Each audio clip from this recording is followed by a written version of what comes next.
लाडकी बहीण योजनेचा लाभ घेणाऱ्या पुरुषांकडून राज्य सरकार पैसे वसूल करणार, मुख्यमंत्री देवेंद्र फडणवीस.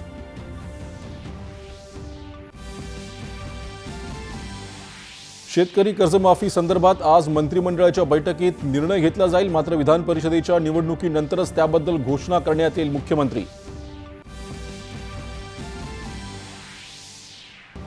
विकसित महाराष्ट्र अंतर्गत 2047 पर्यंत एसटीचा 100% ताफा ई बसमध्ये रूपांतरित करण्याचं उद्दिष्ट असून त्यासाठी चार्जिंग स्टेशनचं जाळं उभारण्याचे मुख्यमंत्र्यांचे निर्देश.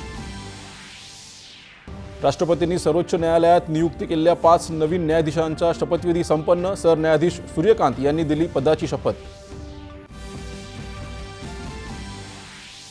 भारत अमेरिका द्विपक्षीय व्यापार कराराच्या वाटाघाटी नवी दिल्लीत सुरू.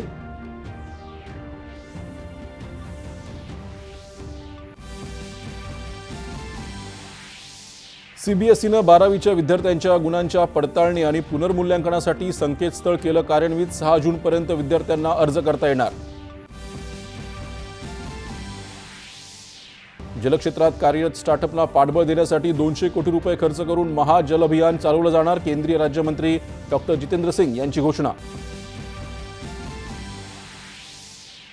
आणि भारत इंग्लंड महिला क्रिकेट T20 सामन्याच्या मालिकेतला तिसरा आणि शेवटचा सामना इंग्लंडमध्ये खेळला जाणार. मालिका जिंकण्यासाठी दोन्ही संघ प्रयत्नशील. नमस्कार. एकच्या बातमीपत्रात मी शिशिर शेलार आपलं